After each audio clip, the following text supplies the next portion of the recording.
Greetings, Michael DDA here. Thank you so much for joining me. We're going to try and get through, we will get through Exodus 33 today. We're going to talk about the messenger. We're going to talk about the Tabernacle of Meetings, some different things. We're going to talk about, I did talk about the messenger. What is the messenger? In fact, let's go back to where we left off last week. We did 32. It had a little teeny pinch of Yasher, maybe 4, 5, 6 verses. But last week we talked about the people making a golden calf. And I want you to understand we are talking about this is going on the mountain. This is not down in the plains of Rephidim where the women and the children and the ger are right now, and the servants. These are just Ezra men, Israel's seed that are in the mountain right now. They're the ones who created this golden calf. And interesting enough, it was the Levites primarily that killed by the sword the men who were creating this image. It was a golden image. You know, first of all, they're making us. They said that, what did they say here? Let's just look at what they said. When the people saw that Moses' delight coming down from the mountain, the people gathered together to Aaron and said to him, come, make us, it's actually an Elohim. It's the plural, it's a qualitative plural. They were making an Elohim.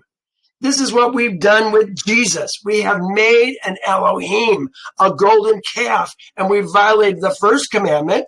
Thou shalt have no other Elohim existing before my face. And the second commandment, that we are not to make any idols, silver or gold or any likeness of man or beast or in the ocean or on the land. And we made one and we call him Jesus, the golden calf of the modern age. The people that worship the golden calf, they were killed by the Levites. But, you know, sometimes you can't really tell. Were they worshiping it or were they just kind of going along and playing the game, but their heart really wasn't in it.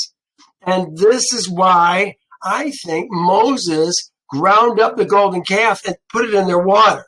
It was a part of the Soda laws. We talked about it in the last verse we talked about last week, the Soda laws. Here it is on the right, the law of jealousy. Yehovah, it says it in 34. We haven't got there yet. It says, for you shall worship no other Elohim. For Yehovah, whose name is jealous, is a jealous Elohim. When a man thinks that his wife has been with another man, he brings her to the temple, and it's the only time a woman comes into the temple, you guys, when she's in trouble. Isn't that interesting? The priest fixes the water, picks some dust off the floor, writes some things on a paper, does something to the paper to put it into the water, and then the woman drinks it.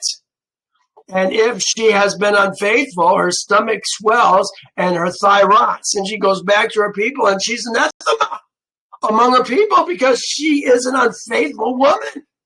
Nobody's going to take her again. Nobody's going to want her again. Can't he be a whore with a swell belly and a rotten thigh? No, she's in a very much of a bad place, and she's an example to other women not to go that way. So in addition to the 3,000 men who died by the sword from primarily the sons of Levi, Levi's seed, he killed 3,000. It's said in the very last verse, Yehovah plagued the people because of what they did with the calf which Aaron made. The other thing we talked about, and I told you last week, we were talking about the angel. Now, therefore, look at 34. Now, therefore, do I have my thing on? Let me just make sure. Yeah, I didn't. Now I do. 34. Now therefore go, lead the people to the place which I have spoken to thee. Behold, my messenger, my Melech, will go before thee. Nevertheless, in the day when I visit for punishment, I will visit punishment upon them for their sin. Look what he said. The verse just before that, and Yehovah said to Moses, "Whoever has sin," 32. Start there. Yet now, if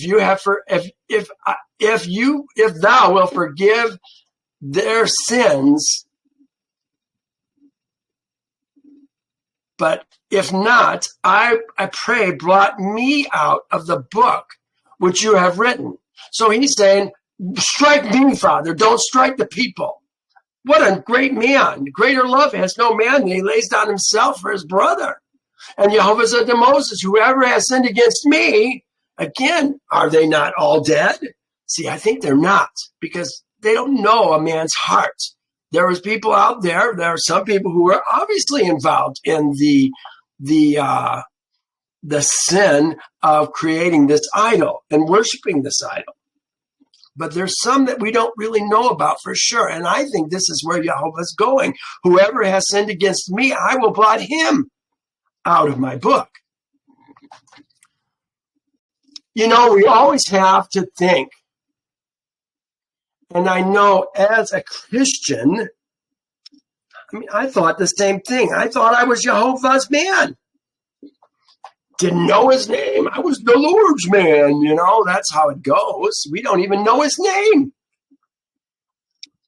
But if he's going to blot out those who have sinned against him, who are his people, the ones that he actually brought out of Egypt, those who actually kept the Passover, what do you think he's going to do with somebody who doesn't even know his name, who's never even thought about keeping Passover, who doesn't keep a Sabbath, who knows nothing about Yehovah's statutes, judgments, and ordinances? You know, we are, I wish I had a better word, optimistic, falsely, in thinking that we are Yehovah's people because of the narrative that the New Testament has put into our hearts. How many people think somehow, because they believe in Jesus, don't you know, their sins are forgiven and now they're Yehovah's people? Where do you even get that idea? In the Torah, the very words of Elohim. Yehovah, the lawmaker and judge. And I don't say God, I say Elohim, lawmaker and judge. That's what he is. He's got statutes and judgments and ordinances that we are going to follow.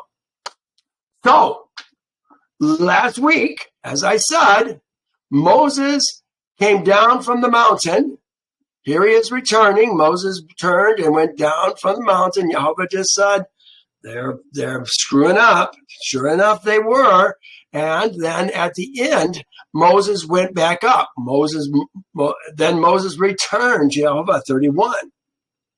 The people made a golden Elohim, Yehovah. Well, so now he's returned. No, hold it. Then Moses returned to Yehovah. So now he's going back up. He was down, and then he went back up. So now in this next chapter, it looks like it says Yehovah said to Moses, depart. When he actually comes down to the men, it's very hard to tell in this chapter. Because we're going to see that Moses is still talking with Yehovah, even though Yehovah said, depart and go down. But there isn't a place after this, before he goes up again, that we see that he's gone down. So bear with me in this. Yehovah said to Moses, depart and go up from here. Oh, isn't that interesting? Go up, go up. He's already up. So we're not talking about elevation. I don't believe we're talking about north versus south, north being up and south being down. No, I think that's wrong also. When he says go up, we're going up to a better place, a place of blessing. Look what he says. Go up from here, you and the people. Who are the people? Israel Seed. Remember, they have women with them. They're what we call wives. Their women are what we call wives. Concubines, perhaps. They have servants that are with them. They have sons and daughters that are with them. And they have the ger who are with them.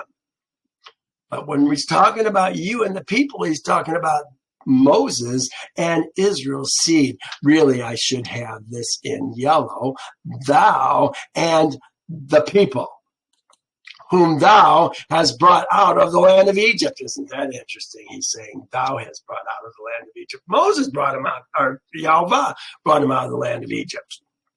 To the land of which I swore to Abraham, Isaac, and Jacob, saying, to thy seed.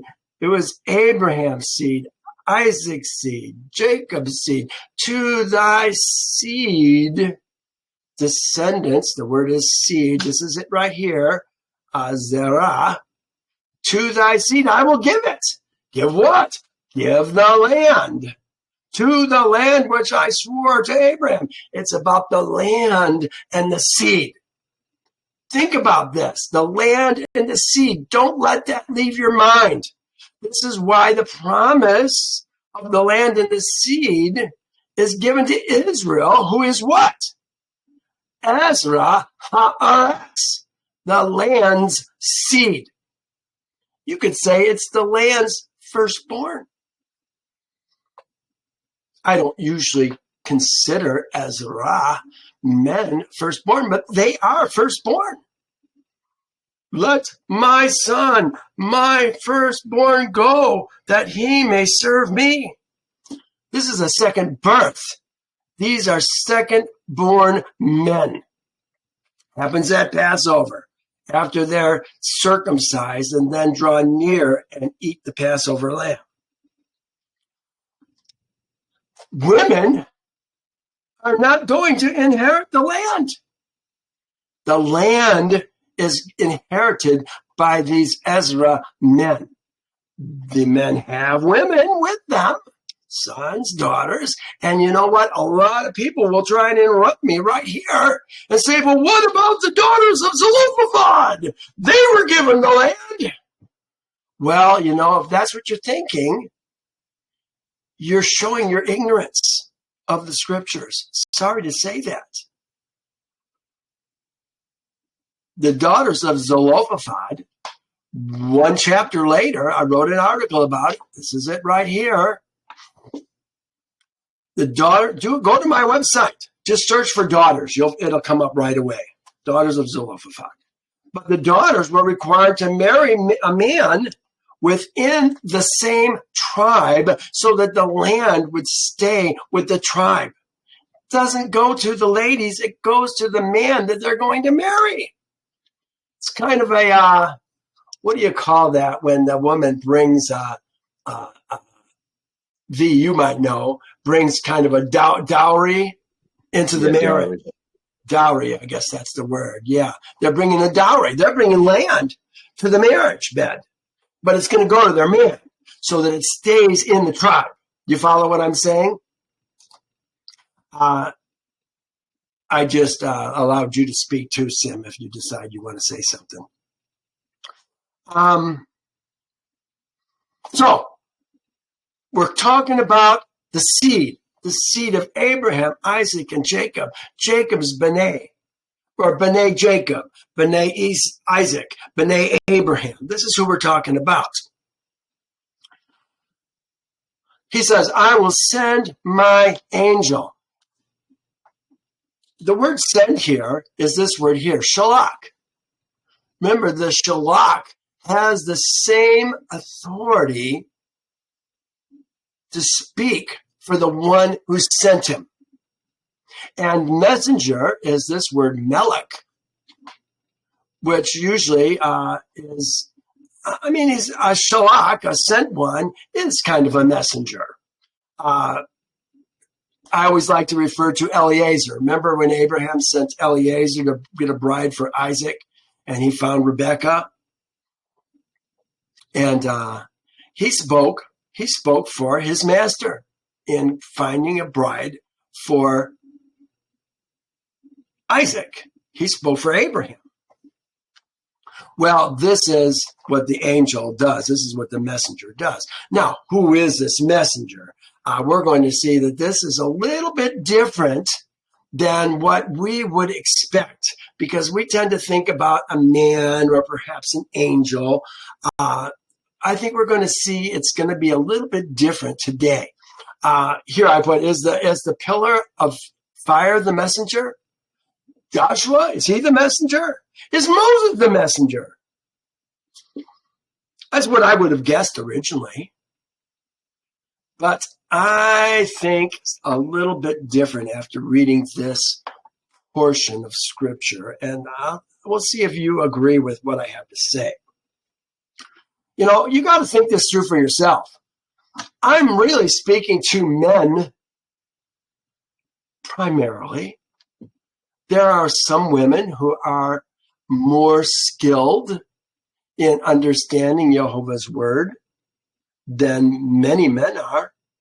I know when I was on Facebook, it seemed like the ladies were the ones who were most informed, intelligent, understanding of Yehovah's word. However, they didn't understand that they're not men. There are different duties and responsibilities for a man than there is for a man's woman in Yehovah's kingdom. I always say, women don't go into the temple unless they're in trouble. Then they go in. But otherwise, they don't go in. So, 32. He says, I will send my angel before thee, and I will drive out the Canaanites, the Amorites. You know, it says the Canaanites. Well, an Amorite and a Hittite and a Hivite and a Jebusite. Of course, a Jebusite is an Amorite. Parasite is a people of the land, but an Amorite, a Hittite, and a Jebusite are all Canaanites. So you got to kind of figure out what we're talking about. I will drive out the Canaanites, the Amorites, the Hittites, the Perizzites, the Hivites, the Jebusites. Maybe you can read it that way. But we're talking about the land. This messenger is going to stay with them until we get to the land. I saw this morning, I don't know if I saved it anywhere. We'll see if I did in some of my other notes. But I saw in Deuteronomy 31 that the pillar of fire was still with us as we're about to enter the promised land. Oh, interesting. Could that be the messenger? I think it might be. He says, go up. There it is again. Go up.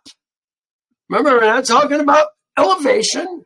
We're not talking about north versus south. We're talking from good to better. We're already with Yehovah, but we're going to dwell in our land with Yehovah. We're going up to a land flowing with milk and honey.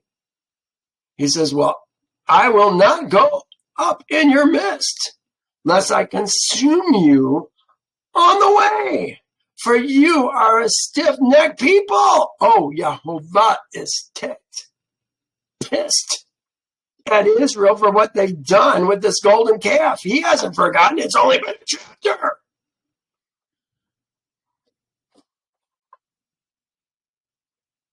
Yehovah feels strongly about sin. They broke his first 2 commandments. I wanted to have us consider some things, if you don't mind. This is a rather extensive note. but I think it's worthwhile. I said, who can stand in his presence? Malachi says, but who can endure the day of his coming? Yehovah is coming back. Jesus is not coming back. Yehovah is coming back. The stars are going to dim. The earth is going to shake. He's going to appear in a cloud. Who can stand when he appears? For he is like a refiner's fire and like a launderer's soap. He will sit at the refiner and a purifier of silver. He will purify who? Levi's seed. They're going to need the most purification because they're going to be teaching the people Yehovah's ways. And purge them as gold and silver. They shall become Yehovah's offering unto righteousness. They are going to be the ones who are going to lead Yehovah's people, not the world. Don't think you're talking about the world. The way you become Yehovah's people is to leave the kingdom of your birth and join yourself to Israel's seed and become a ger. That's the only way. Who may ascend into the hill of Yehovah? Or who may stand in his glory place, in his holy place? He who has clean hands and a pure heart, who has not lifted up his soul to an idol, you Jesus followers, nor sworn deceitfully. We don't even know the name that we're supposed to swear in. What was that? That was the third commandment. You shall not take the name of Yehovah in vain. You do what you say you're going to do when you swear in his name. That's why he swears in his name. The unholy cannot abide with the holy. Hear that? Wherever the Holy One sees imperfection, impurity, or anything that is not consistent with his holy image, especially within his chosen vessel, Israel, he will purge it from and by his holy presence. You get kicked out of Israel if you're not going to be holy.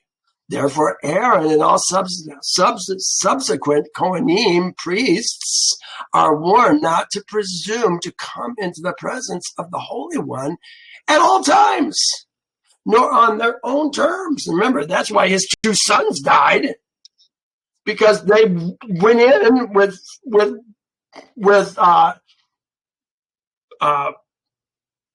smoke, wrong smoke, unholy smoke. I forget exactly what it was. Fake fire. Strange fire. That's what it is. Yeah, thank you.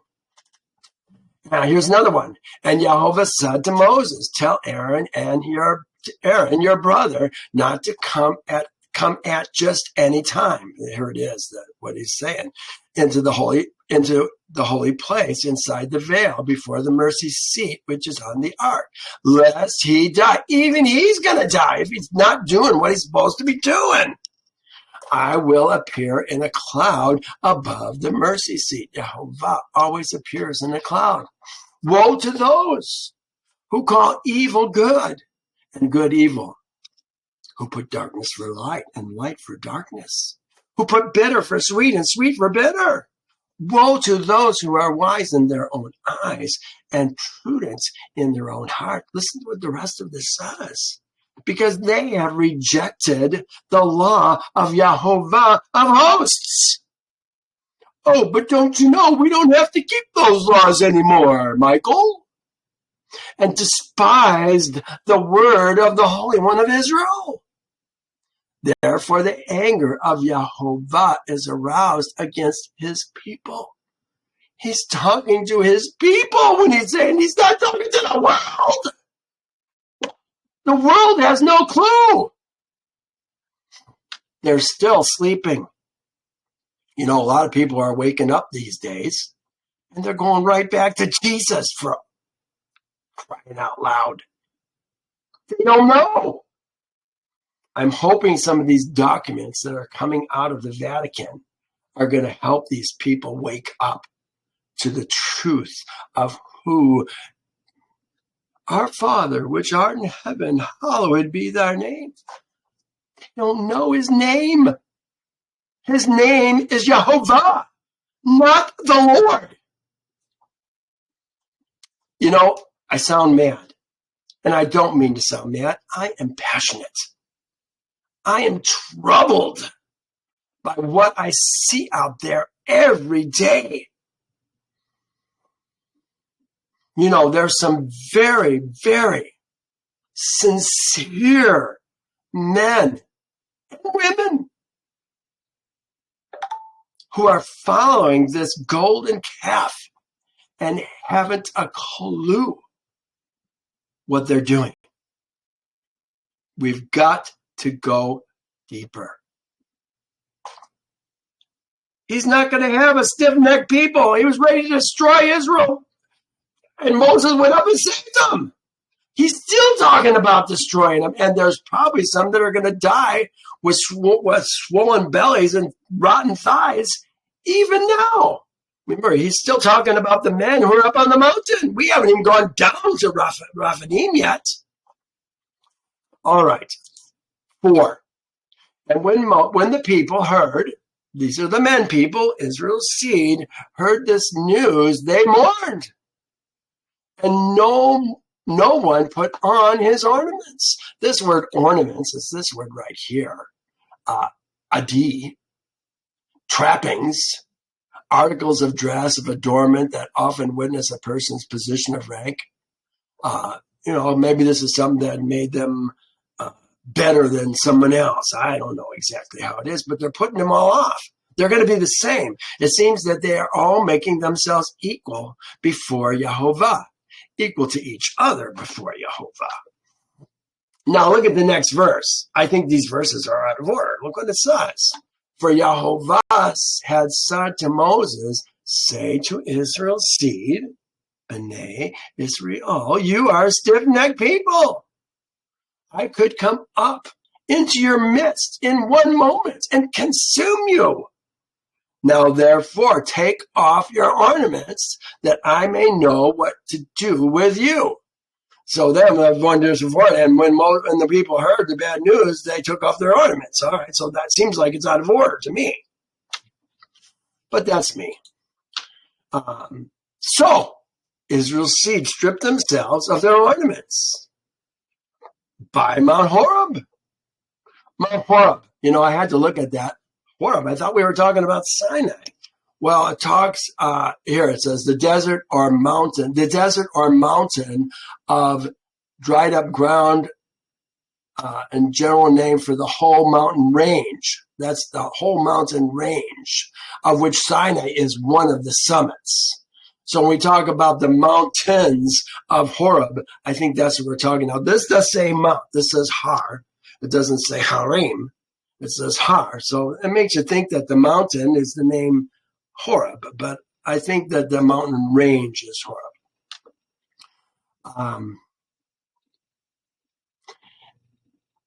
My note here, it says on 40, Exodus 40, and it came to pass on the first month of the second year, on the first day of the month, that the tabernacle was raised up.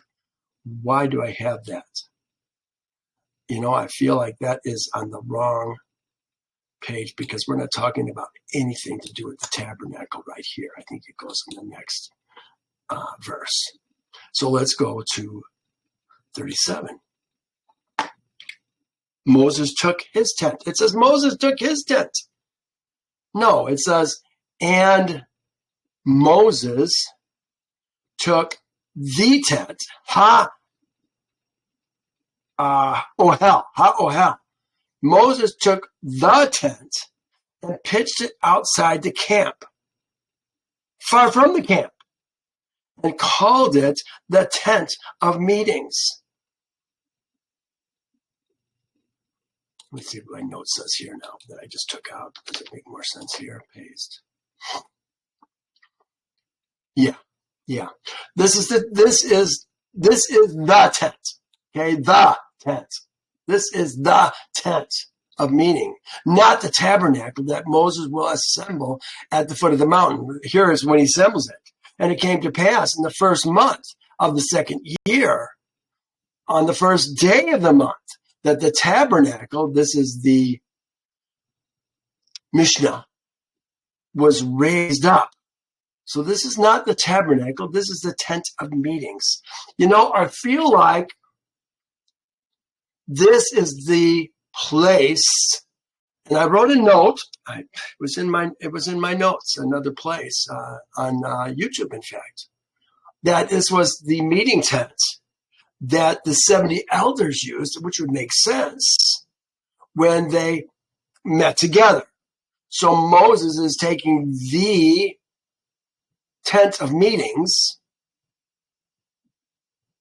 Ohel Moed, the tent, and moving it outside.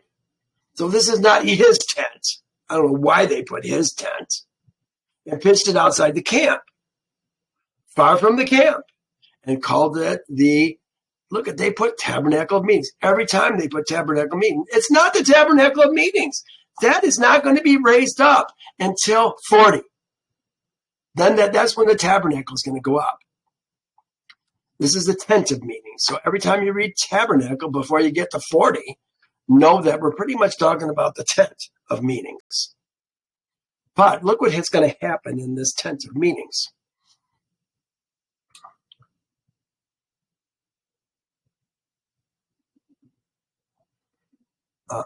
33:8.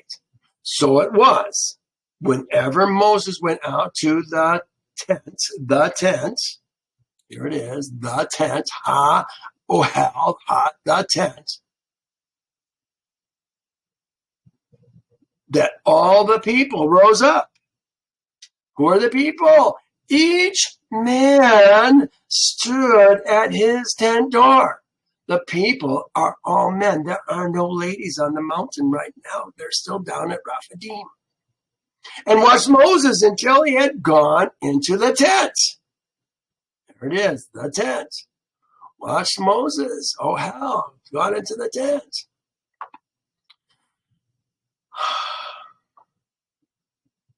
Here, this says, each man stood at his tent. Here's his tent. This vav that says his tent. Each man stood at his tent. And as Moses went into the tent. I'm hoping that I'm giving you some clarification. You know, sometimes you read these things. I mean, for me, I think probably this is one of the first times, probably the last time I taught this, I understood it. But you forget that when they were celebrating, dancing, and stuff, they were dancing and frolicking before the golden calf. I always pictured it with men and women. But there were no women here. These are all men. So we're still there. Each man looking out his tent as Moses goes in. What do they see? And it came to pass when Moses entered the tent, there it is, that the pillar of cloud descended and stood at the door of the tent. Now they added, it says, here's what it really says. The pillar stood at the door of the tent and talked with Moses. They put the tabernacle, and Yehovah talked with Moses. Now, is it Yehovah or is it Yehovah's messenger, the sent one? I think this is the sent one. This pillar somehow is talking with Moses. This pillar is what's going to be leading the people as we go through the wilderness. All the people saw the pillar of cloud standing and the tabernacle and the door, standing at the tent door. All the people rose and worshipped. Who are the people? Each man in his tent door. You see, I'm trying to drive this through to you. It's not saying anything about men. It says Ish. There are no lady Ish in Israel. So Yehovah spoke to Moses face to face, panim to panim. You know, I think it's interesting. This is plural. And they say it's a plural. No, they say plural, panim plural, but always used as a singular. In other words, it doesn't say faces to faces. It says face to face. Is this kind of like a qualitative plural when they're talking about face to face? I don't know, perhaps. So let me finish the sentence here. So Yehovah spoke to Moses face to face. Now, look, it does say Yehovah spoke. Does it actually say Yehovah spoke? Let's look. Yeah, and spoke Yehovah. So, but is he speaking through his messenger? Remember, if the messenger says it, he's speaking for Yehovah. When Eliezer said it, he was speaking for Abraham. So it still, since that one, it still works. Okay, going back. And Yehovah spoke to Moses face to face, as a man speaks to his friend. Isn't that cool? And he would return to the man, and he would return to the man speaketh unto his friend. And he would return to a man. I don't understand that sentence. And he would return into the camp. But his minister Joshua, the son of Nun, a young man, departed not out of the tent. So he stayed in the tent. Here's Panim. I just had some information about it. Did Joshua receive some additional information from Yehovah? I don't know. We don't know if he had talks with Yehovah or not. 33:23. Then I will take away my hand. Oh, yeah, we're going to get to that. We'll talk about that next. Okay, let me go back to here. 12. Then Moses said to Yehovah, see, thou says to me, bring up this people, but thou hast not let me know whom thou wilt send Shalach with me. Yet thou hast said, I know thee by name, and thou hast also found grace in my sight. Now, therefore, I pray. This is Moses talking. If I have found grace in thy sight, show me now thy way, that I may know thee, and that I may find grace in thy sight. And consider this nation is thy people. Remember, even at the top of this page, top of this chapter, he called them Moses' people. I think Moses is correcting him, that this nation is thy people. Remember when he was ready to destroy him, he said, I'm going to kill your people and raise you up a new people. And he said, and he said, this must be Yehovah, my presence will go with thee, and I will give thee rest. 33:14. I put, it appears that the pillar was the messenger. The pillar of fire and smoke is the messenger, which is going to lead Moses into the promised land. It's going to be with him, even, like I said, the end of Deuteronomy 31. Deuteronomy has 32 chapters, but the 32 chapter is the Song of Moses. 31, he's still there, leading them to the promised land. Did they cross over? Did the pillar cross over? Or did the pillar stay? I didn't see anything about the pillar in Joshua. So I tend to think that once they got to the promised land, that the pillar left. But was the pillar going to, what did it say? It says, I will send my messenger before you, and I will drive out the Canaanites, the Amorites, the Hittites, the Perizzites, the Hamites, the Jebusites. Did it go in with them? I don't know. I tend to think no. Here's Numbers 14. And Moses said to Yehovah, I put, it appears that the pillar was the messenger. I have another note with that? I guess not. And Moses said to Yehovah, then the Egyptians will hear it. This is another time where where Yehovah is getting ready to wipe out Israel's seed again, and Moses is interceding for him again. Here's what he says: then the Egyptians will hear, for by thy might thou brought these people up from among them, and they will tell it to the inhabitants of the land. This is the Gentiles, the Egyptians talking to the inhabitants of the land.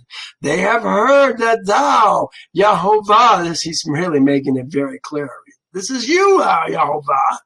Thou, Yehovah, are among these people, that thou, Yehovah, are seeing face to face, and thy cloud stands above them, and thou go before them in a pillar of cloud by day and a pillar of fire by night. Does that sound like the sent one, who is the Melech, is actually the pillar? I think so. You decide. And he said to him, if thy presence does not go with us, do not bring us up from here. This is why the pillar was always the first one to move out of the camp, and they followed the pillar. Moses would rather stay in the presence of Yehovah than go to the promised land without him in their midst. Isn't that amazing? There's a man that knows Yehovah. Almost done. I think there's 23 verses here. For how? Then will it be known that thy people and I have found grace in thy sight, except thou go with us. So we shall be separate, thy people and I. Thy people, that's Yehovah's people, and I, from all the people who are on the face of the earth. Do you hear this, you guys? Do you think it's the Christian people and Moses? No, this is the Ezra Seed. The Ezra Haaretz, Israel's seed, are his people. From all the people who are on the face of the earth. That's everybody else. If you're not Yehovah's people, you're the rest of the people on the face of the earth. It's pretty clear. What does my note say? Oh, this is the one that I was thinking about here. We are not his people if we will not separate ourselves from all the people of the earth. In the very next chapter, he will tell us not to make covenants with the people of the land. This is why I got rid of my driver's license, my social security number, all that stuff years ago. I don't want to be connected with the people of the land. I believe this will happen again in the future. Yehovah's pillar will reside with his people to separate them from the people of the earth. Look what it says. And I wonder if this is even happening as we speak. When Yehovah has washed away the filth of the daughters of Zion. You know, I heard that word Zion. And I thought, ooh, that sounds like the Khazarians. But Yehovah in Isaiah, this is from Isaiah, talks well about the daughters of Zion. So I don't think we're talking about the Khazarians. It says, and purge the blood of Jerusalem from her midst by the spirit of judgment and by the spirit of burning. Isn't that what's potentially going on right now? And likely even more in the future? I wonder. That's what's going on. Who's saving Israel for last? Why? And Yehovah will create above every dwelling place of Mount Zion and above her assemblies a cloud of smoke by day and a shining flaming fire by night. For all the glory, there shall be a covering. There's going to be a pillar in the future, again, which is going to separate clearly who's Yehovah's people and who isn't. Can a foreigner even dwell under the covering of this? It says, I will, for all the glory, there will be a covering. Can a foreigner, a person from another nation, even dwell under the covering in the presence of Yehovah? I think not. It's going to create a difference. Well, I don't have many notes left, so let's continue. So Yehovah said to Moses, did I finish this one? Yeah, I did. So Yehovah said to Moses, I will also do this thing that thou hast spoken for thee, for thou hast found grace in my sight, and I know thee by name. And he said, please show me your glory. This is Moses saying to Yehovah, please show me your glory. Show me thy glory. And he said, I will make all my goodness pass before thee. This is his goodness. And I will proclaim the name of Yehovah before thee. I will be gracious. Here, let me do this. I will be gracious to whom I will be gracious. And I will have compassion on whom I will have compassion. But he said, you cannot see my face. My panimi. Yeah, I think I even had that. Did I? No, usually if I have a note here, it's, oh, these are all talking about face. Let's go through these notes. I didn't even realize this was here. Sometimes I forget to let myself know. That's what we got. This is 33. We did that. Here's Jacob, called the name of the place Peniel. For I have seen Elohim face to face, and my life is preserved. So that's Peniel, face to face. 33, 11, we just did. 12, Numbers 12, I speak to him face to face, even plainly, and not in a dark saying. And he sees the form of Yehovah. Why then were you not afraid to speak against my servant Moses? I'm not sure what the circumstance was of that particular verse.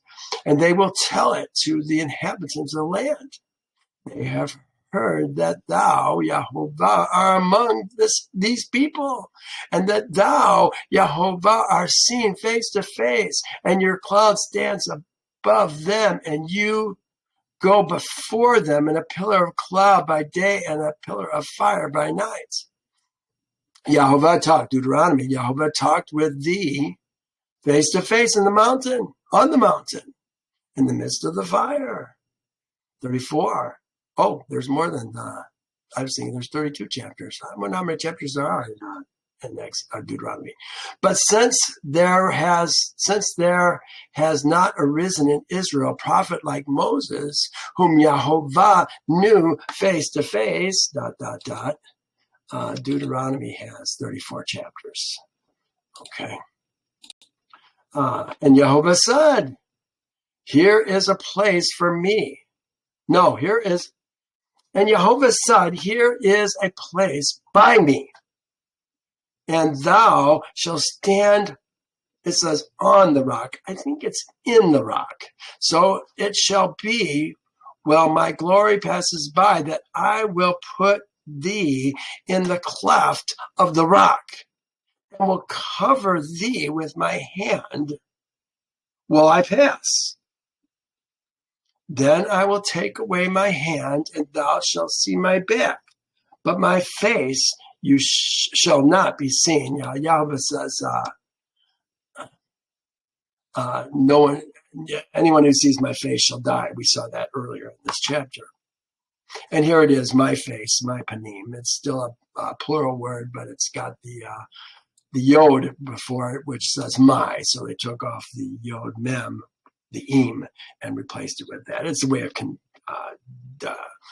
what do? We conjugate a verb. We decline a noun. It's a way of declining the noun in the language. Well, that's where we're at for today. Next week, we're going to talk about the new covenant. The new covenant, which is not a new covenant. It is a renewed covenant, just like the moon is renewed each month when we see that sliver. Well, good things to talk about next week. I think you'll find it interesting. You guys, thank you for joining me today. And Yehovah bless you. Keep you. Bye now.